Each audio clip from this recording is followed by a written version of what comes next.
Futurism, अवलोकन, प्रमुख कलाकार और प्रभाव। फ्यूचरिज्म 1वीं सदी की शुरुआत में इटली में उत्पन्न हुआ एक कलात्मक और सामाजिक आंदोलन था, जो गति, प्रौद्योगिकी और आधुनिक जीवन की ऊर्जा पर जोर देता था। इस आंदोलन ने पारंपरिक कला रूपों को नकारते हुए नई, अभिनव विचारधाराओं को अपनाया। यह दृश्य कला, साहित्य और वास्तुकला के क्षेत्र में फैला था और आधुनिक दुनिया की ऊर्जा और गतिशीलता को पकड़ने का प्रयास करता था।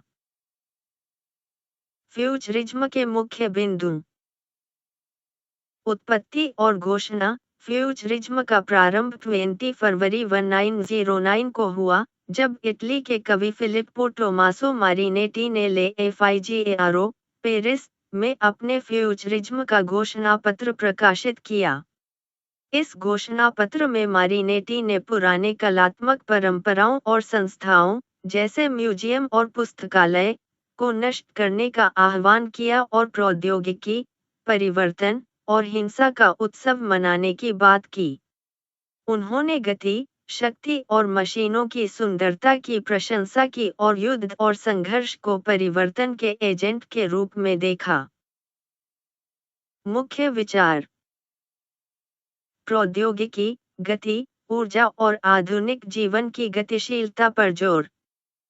पुराने कलात्मक रूपों का नकारण और नई सोच और अद्वितीयता की तलाश।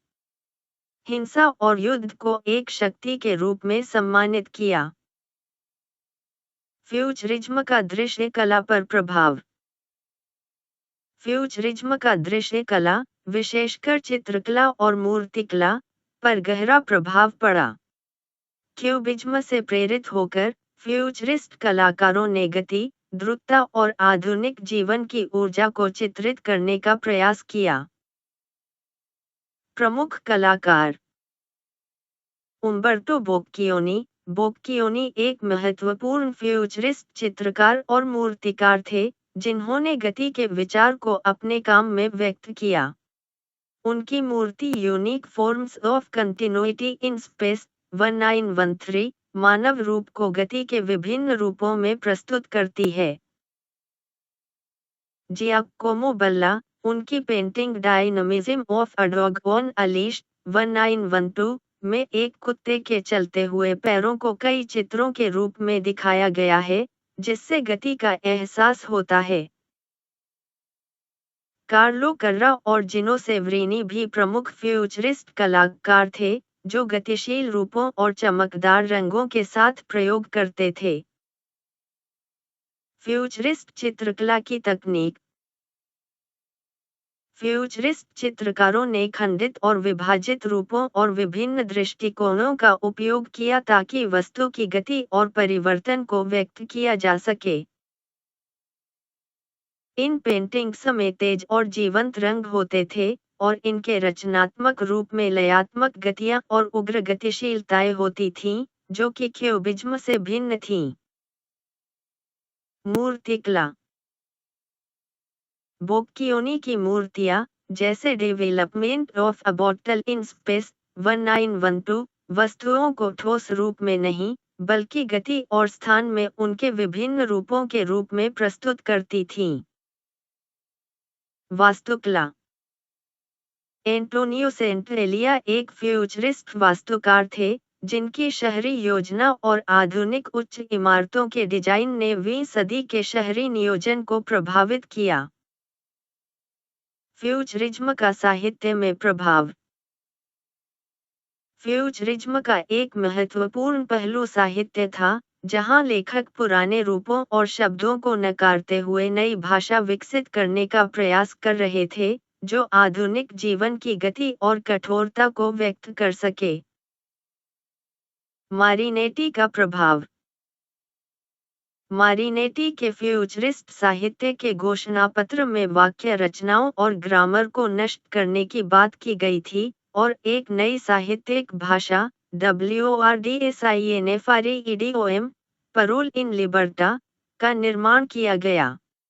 इसका उद्देश्य भाषा को पुराने ढांचे से मुक्त करना था और उसे गति और आधुनिकता के अनुकूल बनाना था।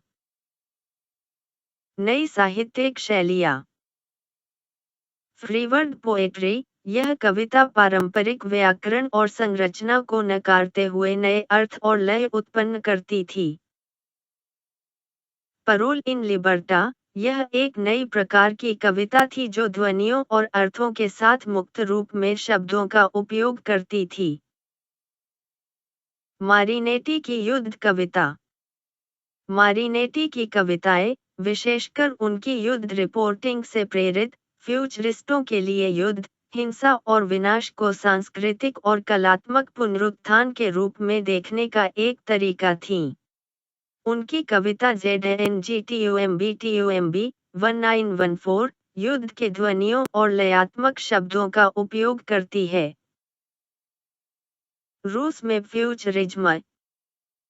फ्यूचरिज्म रूस में भी फैला, लेकिन वहां यह एक जटिल रूप में विकसित हुआ।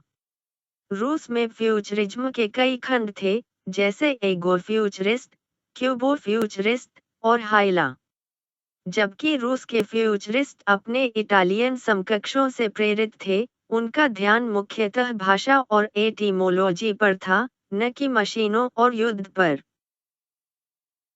व्लादिमीर खलेबनिकोव और एलेक्सी क्रुचेनिक प्रमुख रूसी फ्यूचरिस्ट कवि थे, जिन्होंने भाषा के प्रयोग में नई दिशाएं खोजी और नवीन शब्दों और ध्वनियों का सृजन किया।